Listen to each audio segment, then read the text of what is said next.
distribución gradual, controlada por nosotros, de esa producción de sedimentos de tal manera que no nos afecte. Entonces, nosotros vamos a ver procesos en donde las corrientes llegan a otras corrientes. No importa de qué magnitud sea, pero el fenómeno se repite en función de la escala. Entonces, vamos a encontrar formación de mini deltas, microdeltas, nanodeltas, deltalitos, y nos vamos para adelante y vamos a encontrar deltas de deltotas, redentotas y más deltotas. Y total es que vamos a definir que el delta es un depósito sedimentario que se da de una corriente y llega a otra que tiene un régimen un poquito menos acelerado. Y la desembosadura de un río delante de la costa, nosotros tenemos muchos en este caso y hemos encontrado y hemos oído mucho la palabra bocabarras. Entonces, la bocabarra no solamente tiene una relación directa con la marea, sino que también tiene una relación directa con el régimen del río. Entonces, si nosotros, ustedes han oído la noticia, se cerró la barra. Igual, se vino una carga de sedimento tal que rompió el régimen de equilibrio. Igual, tenés que poner un par de excavadoras a caer en el hoyo para poder salir. Pero no es lo mismo, viene el hoyo que ser un diseño de una estructura marino costera en un entorno del litoral para que aquello funcione en la tierra. Era parte de los puntos que mencionaba. No hay ingeniería más que el hoyo. ¿Qué pasa el agua? Se quedó, se vuelve a tapar, se vuelve a sacar un mismo y así se queda, muy bien. Por el otro lado, los sedimentos en los deltas tienen una categoría que son potentes. Pero ¿qué pasa si nosotros estamos explotando una corriente que va a ir a dar a un lado? Y la estamos colocando en cierto lugar en donde existe la posibilidad de que se ponga un tapón. ¿Cómo nosotros vamos a evaluar e incorporar esa información dentro de nuestro propio estudio para dimensionar las presas? ¿Cómo nosotros vamos a considerar cuando tenemos un evento contrario, cuando tenemos una determinada corriente que empata con otra corriente mayor, pero que la corriente mayor es más fuerte? Entonces esa tiene que generar un chupón, un acelerón, un efecto de Turing sobre la producción de sedimentos de ese lugar. Pero entonces lo que tenemos que evaluar es que si esa es una zona de chupón, ¿cuántos kilómetros aguas abajo o cualquier distancia aguas abajo vamos a tener la zona de deposición? Entonces esos son los fenómenos que nosotros tenemos que ir considerando a la hora de caracterizar una corriente. Caracterizar una corriente significa tipificar.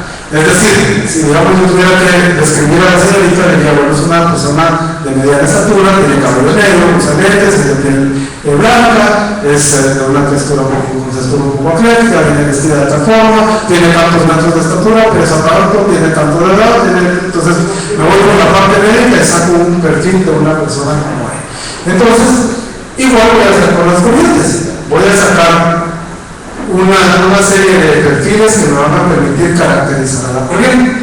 Entonces la corriente se caracteriza por sus condiciones hidrogeométricas, que son unas, sus condiciones geológicas, sus condiciones de flujo y las condiciones de uso.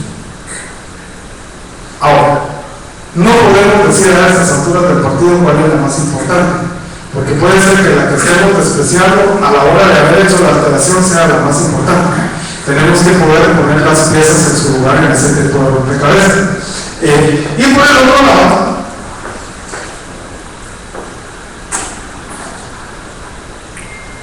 cuando nosotros queremos hacer, esto es clave en lo que vamos a hacer. Esta frase viene, su modelado es complejo, esta oración es clave. Nosotros hacemos un proceso mental en donde observamos el comportamiento durante un tiempo y tratamos de crear condiciones artificiales que repliquen ese comportamiento. Para eso tenemos unas herramientas, las más baratas son las herramientas numéricas o de cálculo. Bajo una cierta serie de ecuaciones creamos unas condiciones numéricas matemáticas que van a replicar un determinado comportamiento. A esa situación de crear las ecuaciones, cargarlas con datos y ver cómo se comportan, le llamamos modelado. Y al arte de tomar de ese modelado lecciones real es a lo que nosotros le llamamos simulación. Y al proceso de validar la simulación le llamamos calibrado del modelo.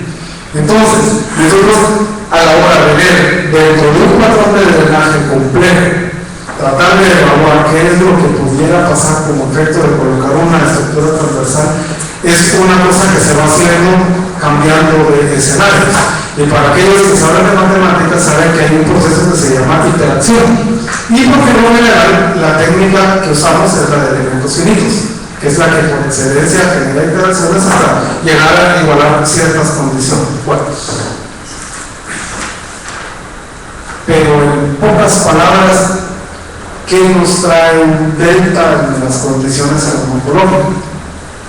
La existencia de muros naturales, rebotes de ribera, brazos diferentes del río. Y aquí le llaman brazos, pero realmente son meandros, son las curvaturas de los ríos que algunas veces se quedan abandonados, se quedan colgados, y otras veces nos generan áreas pantanosas, lagunas y pequeños almacenamientos temporales. Pero hay veces en donde ese reconocimiento de ese patrón de almacenamientos temporales lo que nos está diciendo es que si vamos a hacer algo, tratemos de buscar distribuir una superficie de agua grande en pequeñas superficies de agua, lo cual quiere decir que en vez de crear un gran embalse, podemos pensar en ir creando embalses de menor magnitud que sumados nos den las condiciones de operación que nosotros queremos. Si es que eso nos va a ayudar a mantener el equilibrio natural. Generalmente nosotros pensamos en que lo mejor es tener una obra grande, que es la que va a operar, pero si la obra grande se arruina o tiene que tener algún mantenimiento, nos pegamos, pusimos los huevos en toda una canasta. Pero si nosotros dividimos y tenemos dos estructuras, partimos el riesgo por la mitad. Y si tenemos tres, lo dividimos a tercios. Quiere decir que además de pensar en un único embalse, podemos pensar en la posibilidad de tener más de uno. Y ese más de uno nos da ventajas tácticas. Entonces, como por ejemplo el mantenimiento o un resguardo indirecto sobre la pérdida, pero también para tratar de contener ciertas condiciones naturales que nos dicen que es lo mejor que podemos hacer en ese lugar. En vez de laminar todo, tener ciertos almacenamientos temporales bajo ciertas condiciones. La siguiente, por favor. Cuando nosotros jalamos la escala y la levantamos un poco más, y podemos ver, digamos, el comportamiento de otros ríos, lo que nosotros vamos a ver es realmente cómo se está desarrollando, cómo se está comportando la criatura. En lo que estoy hablando tenemos un problema nosotros aquí en nuestro medio latino, y el problema se llama impaciencia, porque queremos hacer los estudios ya, y queremos los resultados ya, y los queremos hacer para ahorita, y ya mañana tiene que estar hecha la estructura. Y cuando usted entra de consultor, usted ya sabe que la pregunta de la mesa es ¿y para cuándo lo quiere? Y sabe que la respuesta es para antier de hace 2 semanas, o sea, ya. Y se acabó, pues. ¿Por qué? Porque cada día que pasa es un numerito que no está fluyendo, y a través de esa justificación uno no se da el tiempo de hacer las cosas bien hechas. Equivale a como cuando usted tiene la necesidad de ir al baño y en vez de tomarse su tiempo tiene contadito el minutito para salir corriendo, no lo va a lograr. Y va a dar todo estresado y va a ver que es el que se va a hacer a la larga que el que está logrando al salir de la emergencia. No se logra, no funciona así. ¿Cuántas veces nosotros nos hemos desvelado? Pero no funciona así. Si usted no lo va a hacer en 10 horas de trabajo, menos lo va a hacer en 2 horas de la noche, solo va a terminar de darse un placebo mental de que algo hizo, pero en realidad no ocurrió nada. Igual es aquí, no puede acelerar cierto tipo de procesos que llevan tiempo, a no ser que usted meta a una gran cantidad de gente a hacer una gran cantidad de cosas. Pero también está entendido de que mientras menos gente, menos problema, y mientras menos problema, menos costos, y mientras menos costos, más rápido salen las cosas. Entendido, pero tampoco funciona así. Cuando nosotros logramos ver las situaciones a escala, que podemos ver qué es lo que está sucediendo, entramos en la comprensión de que el río tiene un mecanismo de autorregulación, autosistematización y autocontrol. Se abre en piloto automático, se acelera cuando tiene que acelerar, se frena cuando se tiene que frenar, y si no hay alteración, la naturaleza es perfecta en su régimen de equilibrio. Por eso decimos que la caracterización se vuelve un arte, y es el arte de la observación y de la paciencia, es el arte de la instrumentación. Pero antes los romanos no tenían instrumentos, no tenían angular, no tenían herramientas de cálculo, lo único que tenían era un pelón, o peludo, ¿sabes? Dependiendo del estilo, pero un sujeto que se paraba ahí a mirarlo. Y qué interesante es que los acueductos que pasan por ellos todavía están ahí, y llevan, ¿cuánto? 3-4 mil años. Y la observación, ahí tocaron los medios, ¿verdad? Pitas y piedras tocando. Y las vías eran excelentes. Y la vía rápida estaba, pues, y la carretera que llevaba para Italia, ahí pasa, ahí la trazó Da Vinci, y funciona. ¿Por qué? Lo hicieron bien hecho. Entonces se tomaron el tiempo para hacer las cosas, pero nosotros no. Un mensaje que hay para ustedes, directores de proyectos, es que hay temas en donde no hay que comer ansias. Hay que hacer las cosas despacio, sencillas y bien hechas. Porque si usted agarra un modelo y le mete un gato basura, el resultado que va a obtener es basura. Usted puede haber invertido lo que quiera en el último software, el último servidor de laptop ni de desktop, el último servidor, con estaciones de trabajo, con modelos de última generación, pero está alimentando con inventos. Usted está creando un castillo de arena. Entonces, ¿qué es lo que está haciendo? Creando una cosa cosmética. Pero usted usted siente una sensación de paz porque tiene su platillo de respaldo, pero no tiene nada. No tiene nada. Por ejemplo, en el Pueblo de Salvador, ¿qué tenemos? Un montón de muros de concreto lanzado. Pero eso no sirve. ¿Por qué? Porque no crearon el filo, se desgastaron, se larga. Pero ¿qué pasó cuando lo estaban echando? Quien lo pagó tuvo una tranquilidad cosmética al pensar que su concreto lanzado no iba a detener el terreno, y sabemos que no es así. En cambio, que se tomó más tiempo e hizo lo que tenía que hacer, cierto, tal vez gastó más visto, pero no se le ha desmoronado su ruido. Es lo mismo con esto. La siguiente foto. Hay otro aspecto que es interesante. Del tema de sedimentación podemos ver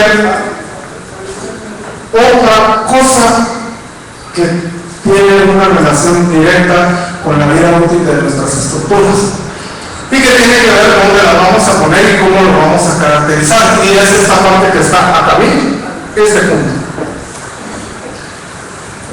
Si yo tengo una corriente que se me altera porque el ciudadano avienta de poquito en poquito sus agroquímicos a la corriente, o los va a dejar tirados a una piedra y no limpió el envase, quiere decir que se está haciendo contaminación química. Si el alcalde no hace su planta de tratamiento, sino que deja en las vianas directas al río, hay otro punto. Si resulta ser de que los muertos, las llantas, las baterías y cuantas cosas van a dar al río, entonces eso quiere decir que hay una alteración grosera en el régimen natural de esa corriente. Entonces la contaminación por fertilizantes, pesticidas, desechos industriales o cualquier otro elemento extraño ahí nos produce alteraciones significativas en los materiales con los cuales nosotros estamos desarrollando nuestro sistema estructural. No se trata, respetables ingenieros civiles, en hacer un diseño de mezcla que tenga una RP de tantos miles de PSI por ahí, que hayamos escogido apropiadamente el tipo de cemento Portland que vamos a colocar de acuerdo a ciertas condiciones. No se trata de eso, no se trata de estabilidades estructurales tan solo, se trata también de estabilidades en procesos físico-químicos que pueden darle al traste a nuestro mejor emprendimiento. Puede ser que aquello esté estabilísimo con las mejores normas y todo, pero no nos descuidamos en eso, y eso fue lo que nos hizo fallar. Después de 10 años continuos, en escala creciente, nos alteró la estructura y nos lastimó la maquinaria. No tan solo hay que pensar en la estabilidad a la hora del diseño, hay que pensar en otras cosas más. Hay que pensar en reemplazos, hay que pensar en cuidar aquello que nosotros tenemos. Y eso, tristemente, nuestra literatura no necesariamente lo menciona, o si lo menciona lo dice muy superficialmente, pero no hace énfasis en que ahí hay un punto de quiebre.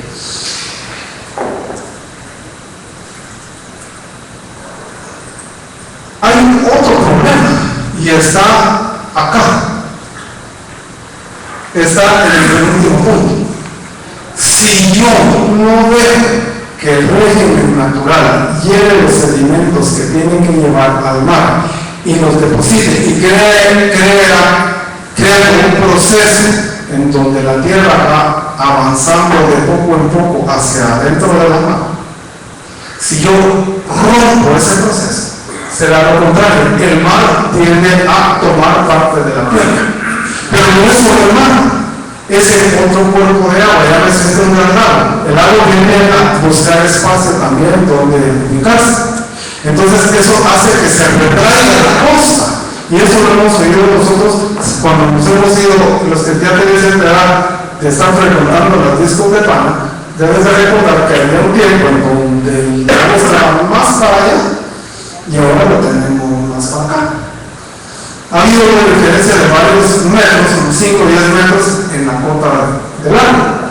Aquellos que también se han hecho por la simple necesidad de platicar, también han pasado por el agua, se dan cuenta que hay tiempos en donde el agua se va para arriba y hay otras veces donde se va para abajo, dependiendo del régimen que se tiene. Y eso es un cuerpo natural. Ahora imagínense si usted se va a tirarse un balsín. ¿Qué de esto podría también ser un elemento de afectación al sistema?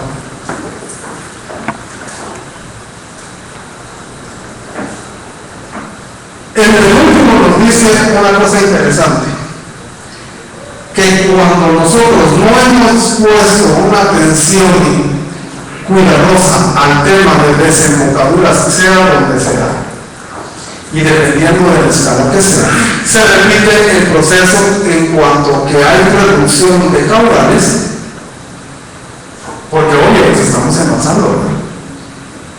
Y hay un aumento de otros problemas, que es que cuando el suelo se seca, aparece y aflora la sal. El terreno natural siempre tiene sales en solución, pero sal no es cloruro de sodio, son carbonatos, sulfatos y algunas otras denominadas sales en química, las que aparecen como parte constituyente del suelo. Izabal tiene mucho ese problema, por ejemplo. Chimaltenango también lo tiene. ¿Cómo lo detectan ustedes cuando, digamos, van a sembrar la chichi, por ejemplo? Ustedes se dan cuenta que se dividen 4 caminos y está la carretera, y ustedes empiezan a ver que cuando la gente va a sembrar, hay tierra oscura y tierra clara. La tierra clara es la que tiene sales. Fácil.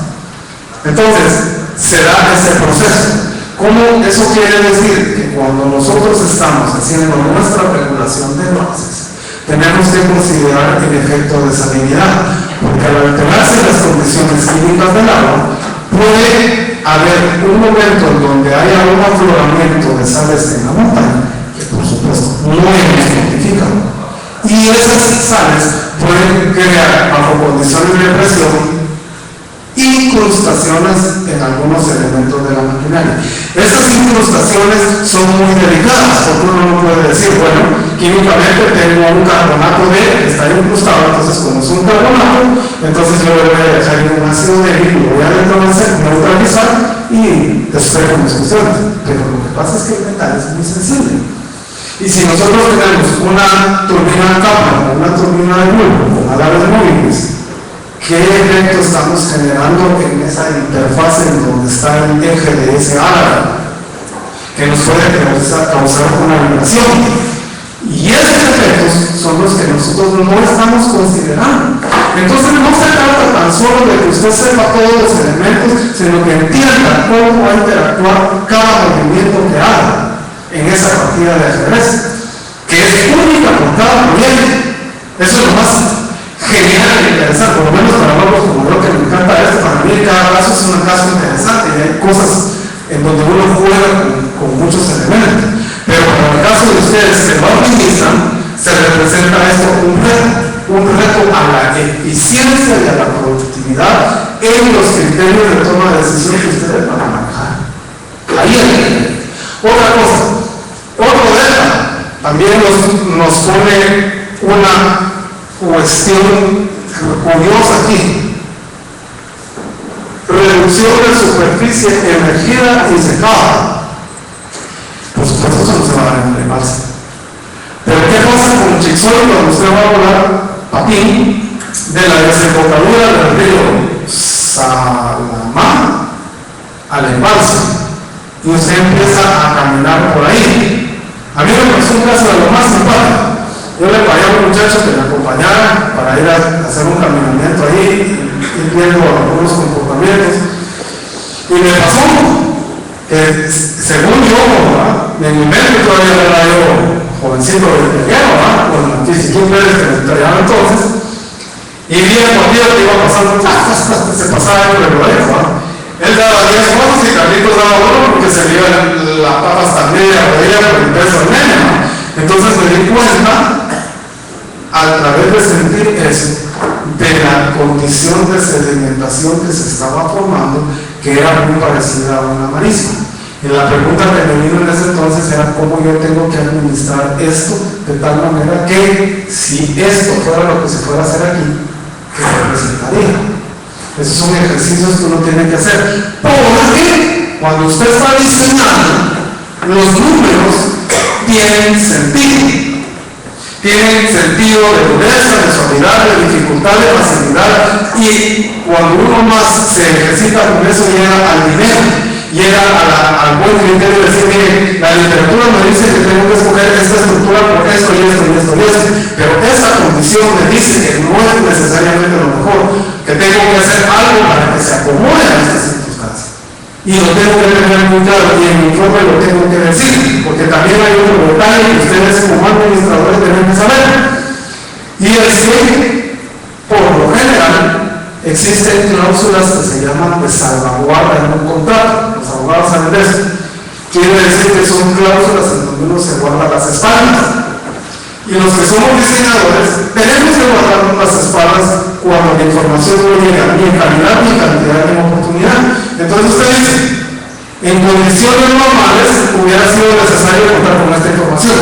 Sin embargo, se diseñó con esta hoja. Quiere decir que el margen de error es de tanto. Por consiguiente, este consultor o esta firma o esta empresa se hace responsable por eso. Sin embargo, si algún problema se fuera a dar en aquello que no consideró, se lava la mano, sin responsabilidad del caso.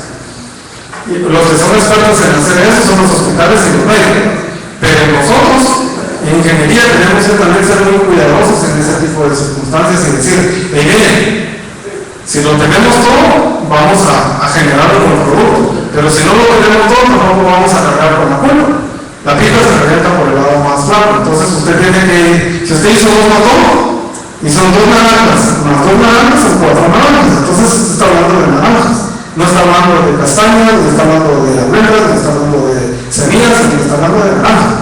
Entonces usted asume por sus naranjas, las naranjas que usted tuvo, pero las que usted no tuvo, su obligación es manifestarlo y decir, bien, debería de haber esto para que esto se pudiera dar.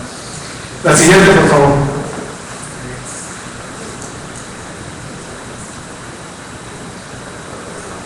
Salinización, nos dice el color de amarillo. Eutrofización y anoxia, o sea, no hay oxígeno. Pero cuando no hay oxígeno, aparecen bacterias que trabajan sin oxígeno. Y para términos prácticos, las bacterias que trabajan sin oxígeno producen metano y el metano hiede. Apesta. ¿Qué condiciones condiciones tenemos que generar nosotros para que no se dé esa anoxia de nuestros embalses y nuestros embalses mantengan un régimen de constante movimiento para que su química esté bastante estabilizada y no nos arruinen? La química no nos interesa por la química, nos interesa porque nos arruinan las estructuras y nos arruinan la maquinaria. Otra cosa,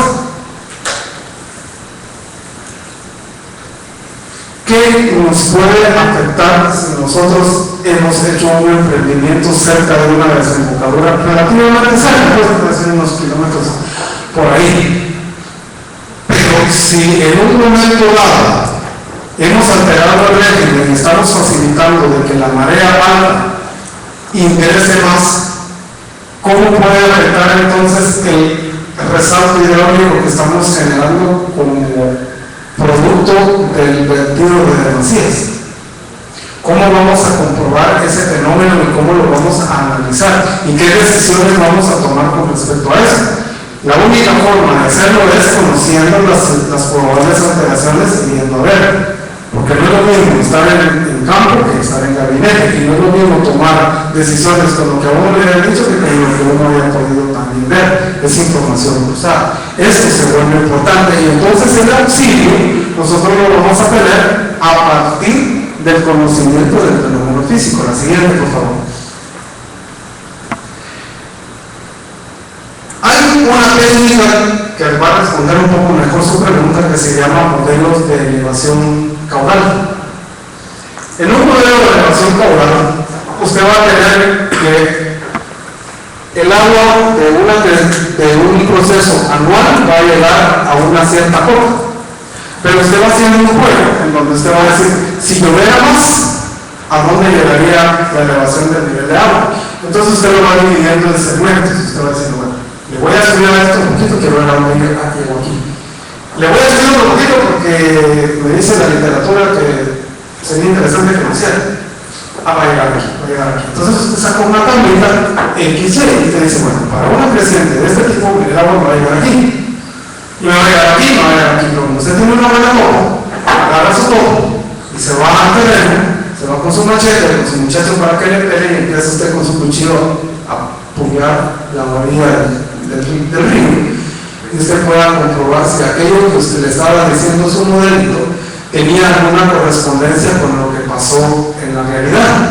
Eso le da un mejor criterio de toma de decisiones. Entonces usted presenta los escenarios, o aquí habló de administrador a escenógrafo. Entonces usted crea escenarios, y cada escenario, por cada metro que usted levante la altura de agua, usted va a tener un dinero y un flujo de caja que se está alterando. Entonces no solamente está haciendo un proceso, digamos, hidroanalítico, sino que con una correspondencia financiera temporal. Es decir, si yo me pongo a hablar específicamente ahorita en un lenguaje mecánico hidráulico, algunos de ustedes me van a entender, pero habrá otros que no. Pero si no hablo del tiempo de Cristo, todo el mundo va a entender. Entonces, las implicaciones que eso tiene en facilidad o dificultad son las que nosotros tenemos que analizar. Es el mensaje de esta noche a través de este tipo de cuestiones. La siguiente, por favor. Vamos a encontrar en la propuesta de esta noche dos formas de presentar resultados. La primera es, si nuestro problema es tal, en este caso, sedimentación, ¿qué propuestas nosotros podemos dar para lidiar con eso? El método que se les presenta es un método muy sencillo. Ustedes llaman al problema por su nombre directo. Aunque no le guste, llámelo por su nombre. Entonces quiere decir que usted está teniendo un problema. Entonces usted tiene una línea dura, una línea flexible y una línea suave. 3 líneas para abordar el problema. Pone la foto de lo que le esté pasando con el foro de fotos y luego dice, esta obra tendría o podría tener tal implicación por tal razón. Una oración sencilla, no una palabrería grande, una oración sencilla, y usted pone, el problema es este. Mi otro problema es que me va a llevar a tener un mayor gasto, voy a tener mayor dificultad en la logística o lo que sea. Y luego usted dice, bueno, entonces, para este tipo de problema tengo este curso de acción. En administración es una técnica que se llama árbol de problema-solución, o la técnica de espejo, que es poner un espejo, entonces lo que se ve contra imagen es lo contrario. Entonces, usted pone esto y va para cada problema, para cada situación va poniendo un modelo parecido a este. Esto es lo que corresponde cuando yo decía que ustedes iban a agarrar la pieza de rompecabezas y detrás de esa iban a poner criterios y detrás de criterios iban a poner métodos de cálculo y a través de eso iban a poner una serie de herramientas que les facilitaran el trabajo, pero además les permitieran un solo sistematizar su experiencia. Entonces la pueden poner en forma de fichas de consulta rápida y la ventaja va a ser que una pregunta que llegue, ustedes ya lo tienen en memoria, consultan su cajita de fichas, la sacan y ahí inmediatamente pueden responder y tomar decisiones con eso, que sería más difícil confiar en la infalibilidad de su grupo. Así es, por favor.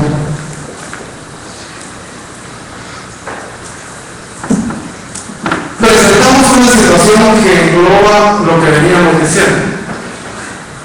El problema es el manejo de sedimentos donde hay una obstrucción. Entonces, ¿qué pasa? Tenemos tres tipos de sedimento: el que flota, el que va metido en la corriente y el que es empujado abajo de la corriente. Generalmente, nosotros hablamos del sedimento que empuja la corriente por abajo. ¿Por qué? Porque ese es el que nos ocupa cierto volumen de avance y que puede dar vida útil a la estructura. Pero entonces, ¿qué pasó con el sedimento que va suspendido dentro del agua y el que viene flotando? Porque el tema de nosotros es sedimentos. Entonces, ¿qué pasa cuando nosotros observamos esa situación? ¿Qué hacemos? ¿Qué menú de técnicas tenemos disponibles a un costo razonable que nos ayuden a manejar ese problema? En este caso, lo que sucedió es que en ese momento pusieron una tecnología que es una tubería flotante, y aquí está la draga, casi no se aprecia. Entonces es una gran draga de succión, quiere decir que es una gran aspiradora. Lo que está haciendo eso es que tiene una tubería como es conectada a una gran aspiradora que está chupando todo lo que se encuentra a determinada profundidad. Lo está jalando a un lugar a través de una unidad de bombeo y sale otra manguera y lo dispone en otro donde no fastidie, donde no moleste, donde se pueda trasladar a otro lado o se le pueda sacar utilidad. Esta es una forma de abordar un problema. ¿Qué problema creen ustedes viendo eso, conociendo más o menos una presa, que pudiera haber ese sedimento que está ahí? ¿Alguien que se anime a dar una opinión? Bueno, puede ser. Algo menos técnico. Obstrucción al sistema de inyección o conducción. Ese es otro. ¿Alguien más? ¿Sí? Me hagan el caso en Guatemala donde meten camiones, excavadoras y pues sacan los transportes. Es una forma de resolverlo, pero habría que ver cuánto nos cuesta el combustible, en horas maquinaria, el desgaste, usar las excavadoras y de qué tamaño de cuchara tiene. Ese sería el área propostal. El otro sería un área de expansión grande para poder manejar sus volúmenes de circulación. Por supuesto. Entonces sería claro, sí. No. Hay algún caso de algún coagulante que cambie la polaridad de las partículas que se unen y se... Sí, pero cuando lo que usted tiene sean botellas plásticas, sí hay de los tipos, aniónicos y catiónicos, naturales y artificiales, sulfato de aluminio, por ejemplo, o poliacrilamida en otro caso, o una mezcla natural, como podría ser harina de papa, almidón, o harina de yuca, o uso de moringa oleífera para potencializar el efecto. Pero lo que quiero decir aquí es que hay que pensar en cosas prácticas. Aquí están las compuertas. Entonces el material que pasa, traba las compuertas. Fácil. Trabó las compuertas y generó un problema. Entonces, antes de que se baje el cristiano a tratar de equilibrar y limpiar eso, nosotros tenemos que tener mantenimiento preventivo. No dejar que eso suceda. Y la forma más barata era, en este caso, utilizar esa tecnología. Cuando estamos hablando de sedimento en suspensión, ahí es donde se complica la cosa. Porque tendríamos que estudiar cuáles son las condiciones para que ese sedimento caiga y qué volúmenes podríamos poder llegar a manejar de una manera económica. Ese es otro tema. Entonces, lo que importa es que haya un arrastre controlado con nivel de desguace, o sea, drenaje hacia arriba y desagües de fondo. Entonces, repito, la metodología es el problema, las propuestas, la fotografía y los cursos de acción posibles. Es una herramienta muy poderosa para el proceso de toma de decisiones cuando usted está solo y no tiene asesor. La siguiente.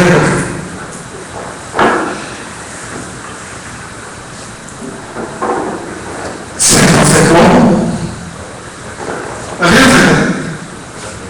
Llegó la época de estrella que porque vino alguien allá arriba, le puso otro emprendimiento, hizo un traspaso, hizo cualquier cosa, que a lo mejor en nuestro tiempo la ley no prohibía, pero en aquel tiempo el Congreso les puso a aprobar la ley, en total se crearon declaraciones y se secó. Bueno, ¿y ahora qué hacemos? Ese tipo de problemas es donde ustedes van a tener que tomar decisiones. Entonces dice, repongamos sedimentos, dice, lleva, inyecta, arregla, trata de volver a la situación natural. Si tu problema es que los sedimentos han llegado a un nivel tan alto que se te ha salvado la presa, por ejemplo, voy a citar un caso concreto, la presa de Teocinte del Pavo tiene este problema. Entonces, cuando el nivel ha llegado a tal punto, usted tiene que sacarlo de ahí, tiene que trabajar. ¿Cómo lo va a hacer? ¿Con maquinaria? ¿Con qué? ¿Y en qué tiempo? Porque recuérdense que el negocio es producir energía. Y eso es lo que usted contrató en anticipación, vendió su cosecha por 5 años. Entonces no hay excusa de que usted no vaya a producir más. Tiene que mejorar su cosecha porque eso es su contrato y si no lo penalizan. Entonces, ¿qué es lo que va a hacer? Entonces, otra vez pone su recuadro, hace las cosas y presenta soluciones que sean prácticas y reales. No necesariamente cosas que sean basadas en una teoría no muy bien entendida. La siguiente, por favor. Y también hay otro problema para lo cual el proceso de inicio de nuestro viaje mental, cuando vamos a proyectar, no contempla, y es el uso de nuevos lugares por gente que se llegó a meter ahí y que después sufrió las consecuencias de estar donde no debía y resulta ser de que usted, que no tenía nada que ver, tiene que pagar. Entonces, esas son las paradojas que existen en este asunto. Vamos a terminar ahí y vamos a pasar al otro cuadro. Solo cerremos ahí ese de ahí y pasamos al otro. En este momento les voy a presentar el contenido del material que ustedes van a llevar a casa. No, el anterior.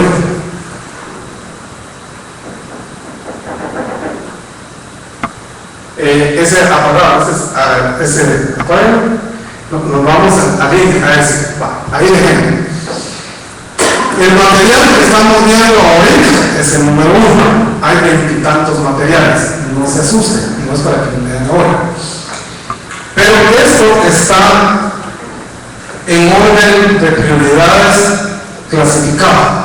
Va llevando gradativamente la lectura desde algo puramente enunciativo hacia algo más profundo, numérico y ya, digamos, más detallado. Si usted lo diseña, no hay problema. Usted va a dar un montón de cosas raras ahí y le van a presentar una información en sánscrito o en hindú o en árabe. No lo va a meter, no hay problema.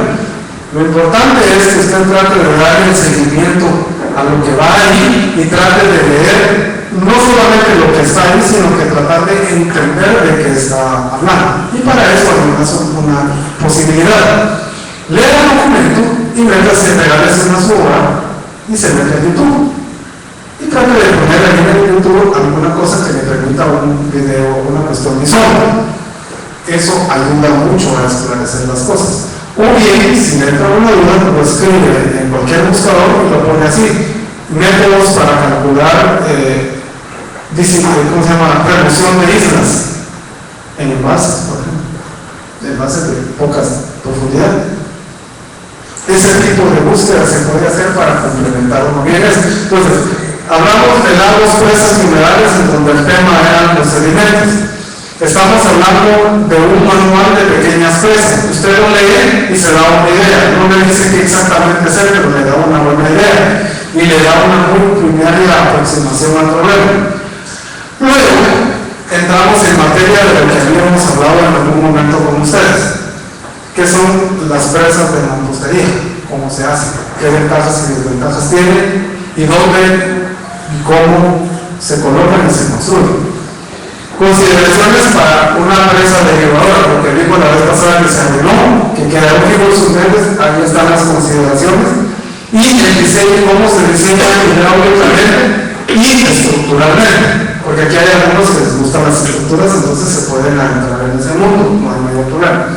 Luego viene otro tema, cuáles son las consideraciones que tenemos que tener de entrada para saber si vamos a poner o no una presa de tierra. El documento le habla a uno de las generalidades, los criterios y más o menos le da a uno los pasos a seguir para. Luego ustedes van a tener generalidades, estamos en el área de generalidades, para el diseño de presas de rocado. En este documento no es tanto lo importante el diseño, sino que se entienda cómo funciona tal enrocado. Y que del enrocado lo importante es tener el fin. Luego, tenemos que hablar de englobar todo en algo simple y ponemos el diseño de hidráulico estructural de presas y luego presentamos en su versión original en inglés el diseño de pequeñas presas. Ese es un manual de lo más completo. Está en inglés para aquellos que lo quieran leer en el video original. Pero también inmediatamente abajo, en el 8A, está la versión en español. Hay bastante diferencia entre lo que hizo la editorial César y lo que hizo el USDR en algunos temas. Pero digamos que puede ser accesible y benévolo, ¿verdad? Luego, tenemos del mismo autor, el USDR, tenemos diseño de pequeños canales. Seguimos con el tema de simulación de empresas. O sea, dependiendo de la estructura del escenario, nosotros vamos a jugar haciendo escenarios de comportamiento ante distintos problemas. Bajémosle un poquito, por favor. Ahí.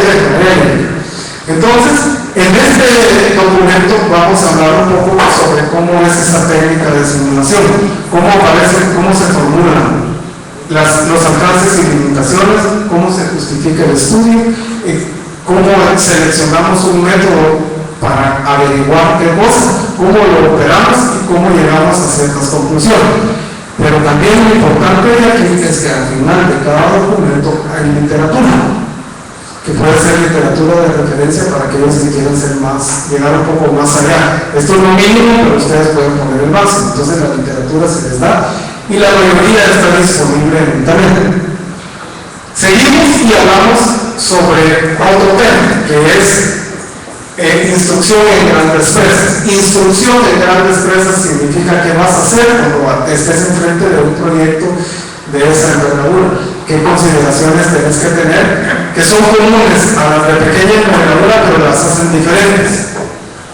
Por el otro lado viene otro tema, que es el diseño sísmico. Aquí nos estamos metiendo a otro rol.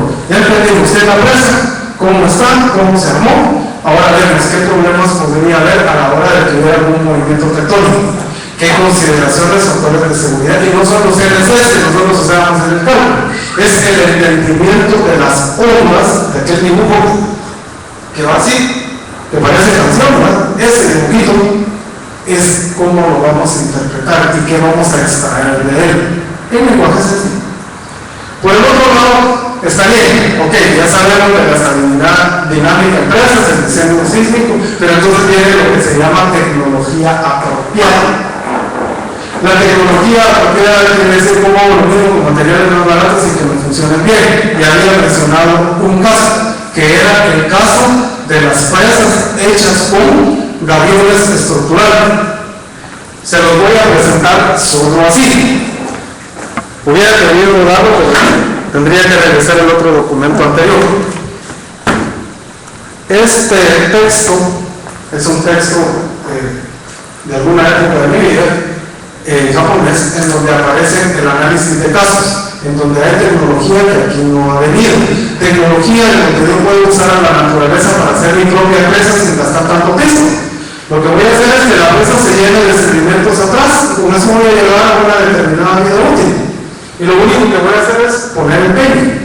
Este libro trata exclusivamente de este tipo de presas. Y por el otro lado, este otro texto es prácticamente la Biblia. Aquí están las consideraciones, en este texto están las consideraciones de diseño de toda la tecnología apropiada.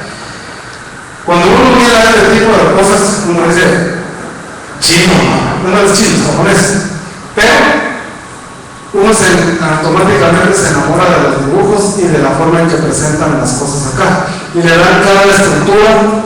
Esto sirve en este escenario, funciona de esta manera, se construye de esta manera, consta de tales elementos, se ensamblan así, se obtiene esta cuestión, los cuidados que se tienen que hacer son estos, la vida útil está entre tanto y tanto, y el rango de operación de mantenimiento está entre tanto, y las dimensiones están entre tanto y tanto. Esto es lo que dice el libro.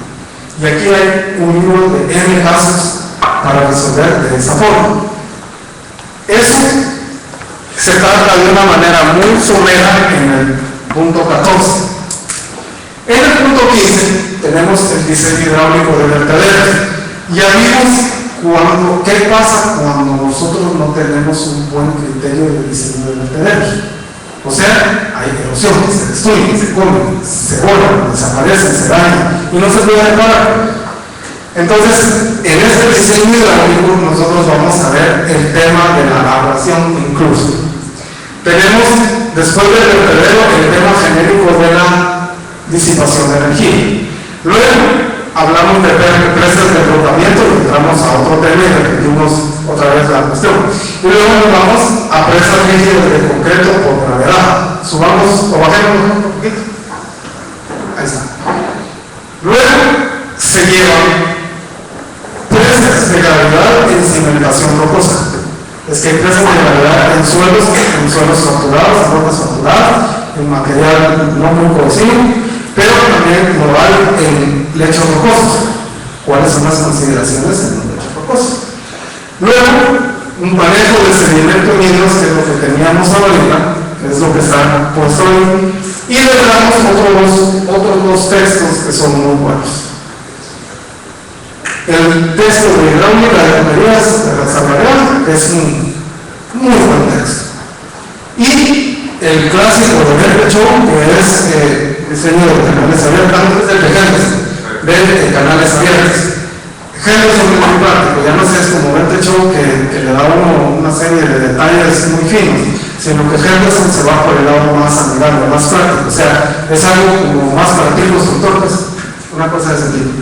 Eso es lo que ustedes llevan en el paquete de hoy. Son 22 textos. Son 22 textos cuya lectura son 4 textos. Pero el resto se vuelve material de consulta en sus bibliotecas o en sus computadoras. Lo pueden mandar a imprimir y tienen un material de consulta y aparte por él.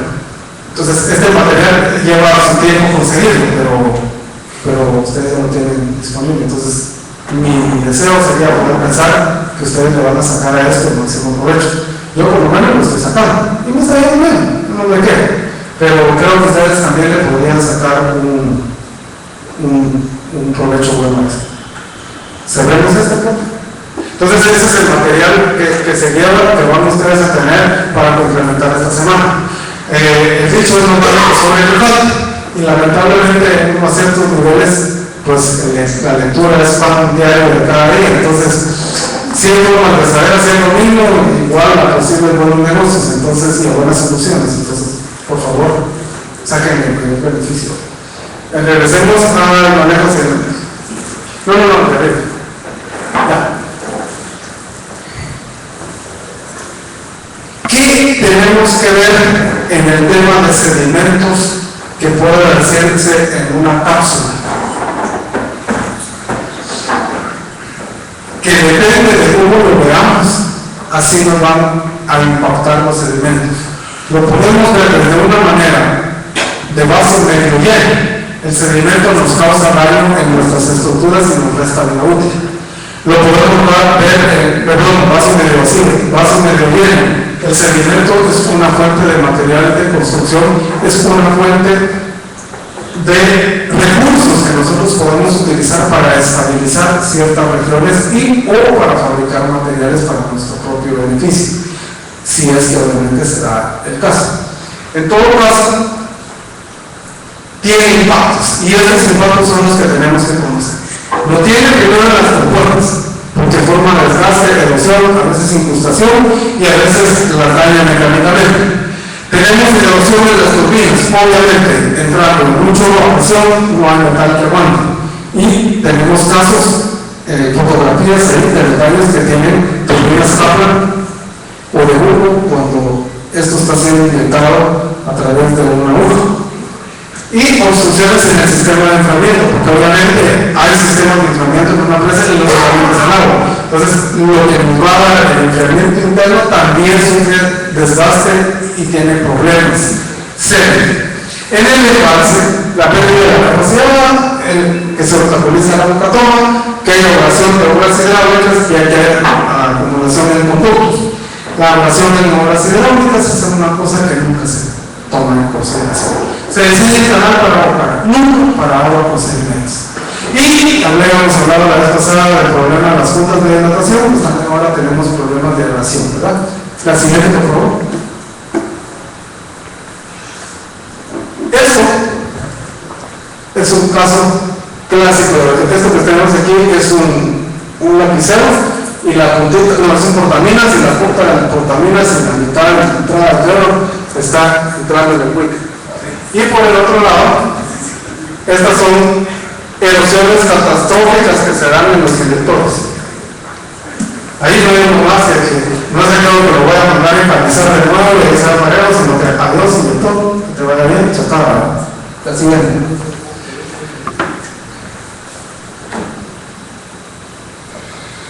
Lo que tenemos que entender que va de alto con la técnica y la administración es algo así como lo que tenemos acá. Esta es una curva que presenta, por un lado, el perfil del fondo y vamos colocando los distintos niveles y vemos una abrasión catastrófica cuando el embalse fue operado a un nivel bajo durante una crecida. Una decisión de apertura cerrada de compuertas tuvo una implicación grande. Ustedes, los que no son ingenieros y no están lidiando con eso, es lo que tienen que entender. Eso es lo que tienen que pedir. Porque en función de esto van a tomar sus decisiones. ¿Ven? Entonces, hubo una mala operación por abrasión, hubo una socavación y lo llevó hasta la bocatoma. Y la enfermedad estuvo fuera del servicio 25 días a precio de mercado actual. En la hora pico se paga 12 centavos de dólar. En hora pico, en franja pico, el precio del kilovatio hora es de 12 centavos de dólar. Multipliquemos eso por 4, por 25, por la capacidad de producción. Es mucho golpísimo, pero es costoso. Suficiente como para que les digan adiós, entrenador de la selección, que te vaya bien, que voy a ganar. Ya. Entonces, este tipo de cuestiones tenemos que nosotros conocer. Sí. Es una pregunta, tal vez me salga del tema, pero está en la parte de operación. ¿Qué es más aconsejable? ¿Operación de compuertas abiertas o con operación con puertas cerradas a la hora de la crecida? La respuesta es depende. Depende de qué tipo de embalse esté trabajando, cómo lo esté operando y en qué circunstancias se encuentra. Va a depender de la época del año y de lo que usted más o menos tenga ahí. Ventajas. Si usted opera a compuerta abierta, usted lo que va a tener es que el nivel de crecida va a pasar libremente y va a fluir libremente, pero puede ser que la crecida, usted no sabe qué tipo de crecida viene, a no ser que tenga un monitoreo ahí y sepa qué es la hora que se le viene, Entonces usted va a jugar con el cerrado, con la apertura. Caso, por ejemplo, si es un caso típico. Hablemos que fuera de compuerta de fondo. La compuerta de fondo. La compuerta de fondo usted la manipula exclusivamente cuando sus sensores de fondo le dicen que ya está por lo menos a un 60% de la capacidad máxima de volumen muerto. Como una regla no necesariamente técnica, práctica preventiva. Y en el caso de bueno, es que ya estamos hablando de otra cosa. Entonces ahí usted puede pensar que siendo Guatemala como es y siendo con la idiosincrasia como es, digamos, ser un poco más conservador valdría la pena para tener un proceso con cierta frecuencia de apertura y cerrada, porque si no, puede ser que se les olvide que había compuerta y después la compuerta se trabó y después se acabó. Aquí nosotros necesitamos un poco de más frecuencia en este caso. La siguiente, por favor. Aquí estamos viendo erosión de elementos de una película. Las válvulas son de agujas, tenemos válvula esférica y tenemos la propia división de los cantilones. El problema es que cuando tenemos mucho en la parte más cóncava del cantilón se abre hoyos. Y cuando se abre hoyos, esto ya es otro problema muy serio. La turbina, salvo que esté hecha con elementos que se pueden quitar y poner, tendría que ser desechada. Ahora se les hace de quitar y poner, pero tiene que haber un control exacto, casi del miligramo del peso que tiene la unidad para que no genere un desbalance a la hora de girar. Es como una centrífuga, tiene que estar perfectamente balanceado porque el diámetro de tolerancia a un peso de una serie de toneladas es auxilio, genera vibración y se pasea en todo. La siguiente, por favor. En este caso, la válvula, tenemos válvulas de aguja en buen estado, hacemos la hoja. Sin embargo, aquí ya tenemos agujas que están teniendo daño, hacemos la hoja. Y ahí tenemos el caso de una aguja sin la. Y eso puede ser más. Por eso es que se hace importante tomar en consideración esos detalles. Si usted es detallista, tiene chance de operar de una mejor forma. Y hay otra cuestión que no se dice aquí, pero que es conveniente que alguien se lo diga. Ustedes y su servidor, nosotros tenemos que trabajar mucho en nuestro carácter y nuestra autoestima. Porque en un momento dado nosotros vamos a decir, a pesar de que esté quien esté, no. Y no es sí, no es tal vez, no es no. Porque nuestra misión es cuidar el dinero, cuidar la vida útil, cuidar lo que se nos ha comunicado. Y si usted dice no, usted tiene que estar amparado por un no. Y cuando usted se siente en el no, no es no. Y se acabó. Si no quiere, pues aquí está su puesto, está bien. Pero usted no va a cargar con una responsabilidad, por una decisión que no fue una decisión bien sustentada, una decisión con un buen criterio. Ahí está el resultado. La siguiente, por favor. Estos son los cientos de válvulas. Miren, menos de 24 horas de operación con AEM se hizo. Oye, este tipo de metal tiene un grado de dureza muy alto, son aleaciones especiales que se hacen a determinadas temperaturas. Entonces, uno del diseñador tiene que saber si es de los materiales, porque tiene que escoger la aleación más apropiada para el tipo de emprendimiento. Y uno le tiene que decir al mecánico, mira vos, fíjate que aquí tenemos tales y tales condiciones, es mi criterio que bajo este hidrodinamismo, bajo este concepto de este entorno, podrías pensar en A, B, C o D, que usted una orientación, una opinión y respeto. Pero entonces usted orienta al otro a que tome una buena decisión, usted lo tiene que saber. Mira mismo, no te tomes ese alcacelser, ¿sabes qué? No te conviene ahorita el alcacelser, mejor tomar tu paciente de agua eléctricos. ¿Por qué? Porque es que te vas a neutralizar ahí adentro, mejor deja que se te quite lo pito. Y el enemigo, no te lo doy. Es nada de lo toma. No, te lo tomas, se acabó. Entonces esas decisiones, uno tiene que tener la tendencia de decir no. Por eso. Sí, por favor. Y si de todas maneras dice no, y el otro va a decir, usted no nota. Pone un número y dice no. La siguiente. Instalación elevar el nivel de bocatón, ponerle el ticket abajo y levantar. ¿Y hacer qué? Hacer que nuestro nivel no tenga mucha interacción. Si el problema es de sedimentos, puede ser una determinada solución en un caso particular que puede ser de mucha utilidad. Y también, vean, la vida útil del embalse se puede prolongar a pasar el sedimento fino por las turbinas para así maximizar el volumen disponible. Pero esa decisión tiene consecuencias. A veces se dice en medicina que le van a dar un remedio que tiene unos efectos secundarios de la gran chus. O sea, después se lo traga, se mete el veneno encima, es cierto que no se muere, pero va a tener que lidiar con una serie de problemas y ese es el precio que tiene que pagar para estar vivo. A veces tenemos ciudades en la necesidad de tomar decisiones alternas que aparentemente no son las mejores, pero con esto vamos a ganar cierto tiempo y nos vamos a mantener vivos hasta que podamos hacer lo que tenemos que hacer. La siguiente, por favor. Y aquí la voy a parar. Dos cosas, sí o no. Los factores que nosotros no podemos controlar, entre los cuales la concentración y el tamaño del sedimento en el río.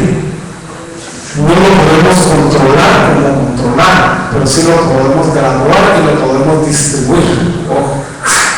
La mineralogía, o sea, la dureza y la característica de la partícula del grano, esa tampoco la podemos controlar, pero la podemos analizar. Y luego, la carga hidráulica. Esa carga hidráulica sí la podemos trabajar.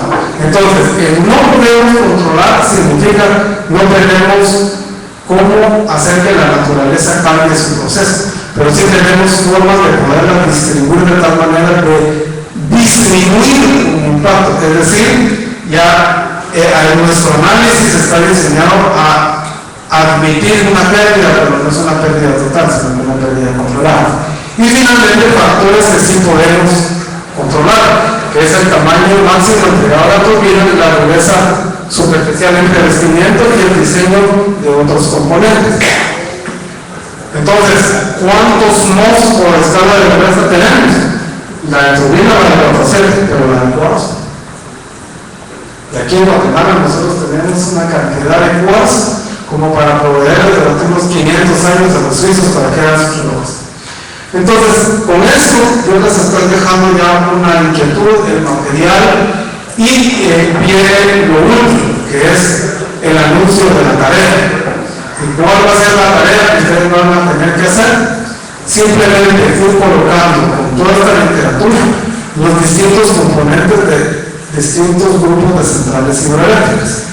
Entonces usted pone el dibujito, el nombre de la central hidroeléctrica y qué elementos tiene, la típica. Y luego para cada elemento usted va a buscar de la literatura cuál es el criterio para dimensionar, cuál es el criterio para construirla y cuál es el criterio para mantenerla. No quiere decir que usted lo va a copy-paste y lo va a desarrollar. Lo que quiere decir es que usted va a armar su guía de consulta.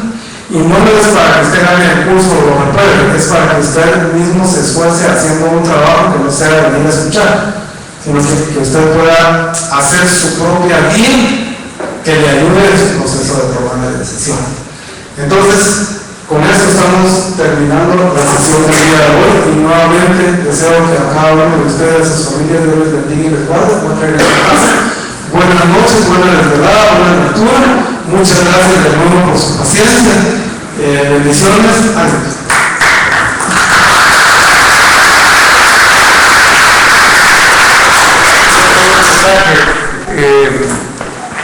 Los tópicos que ha formado el doctor sumamente valiosos, importantes, sobresalientes. De eso, el otro tema, una exposición que se va a dar específicamente del caso de la construcción de una presa, particularmente también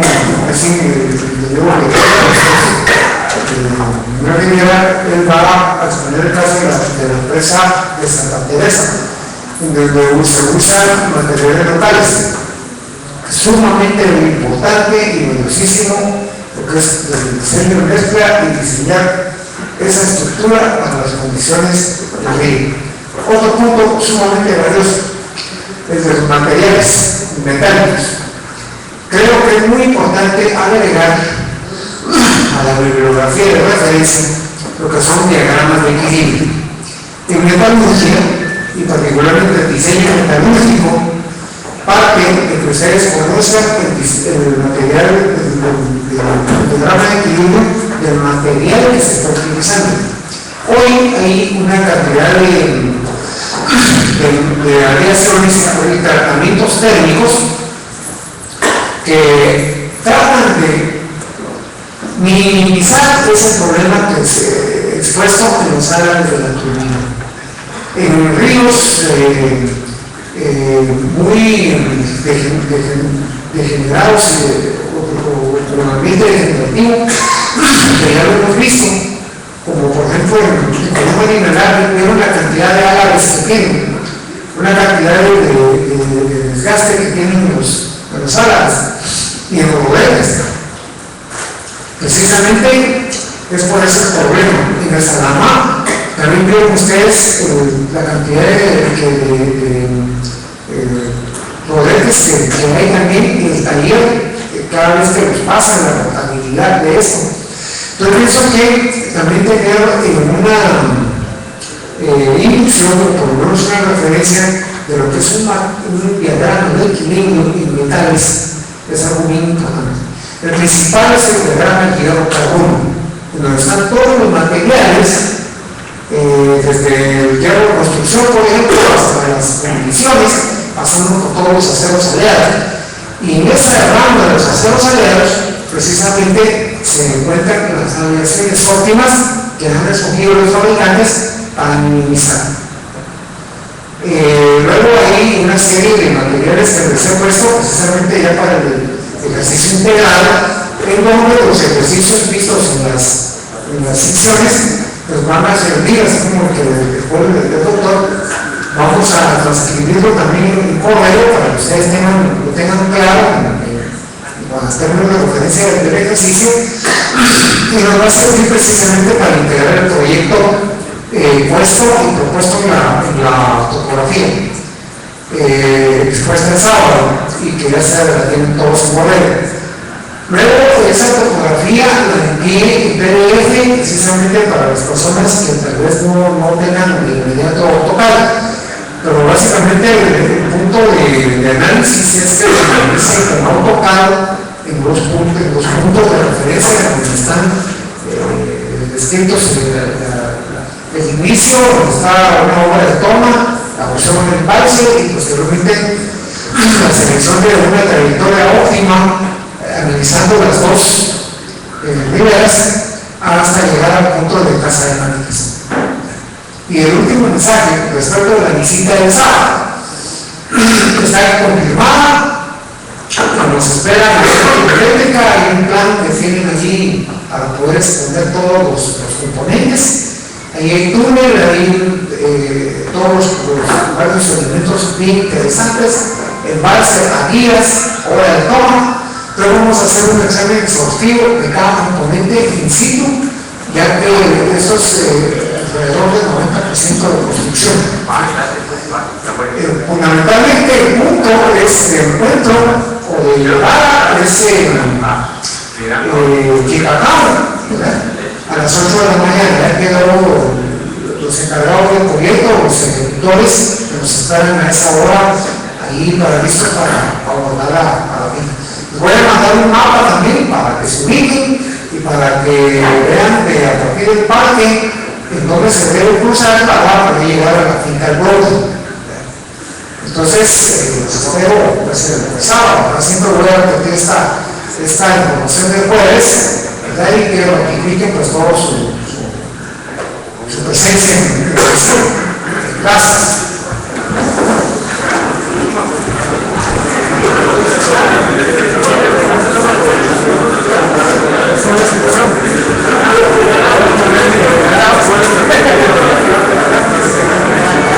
Sí.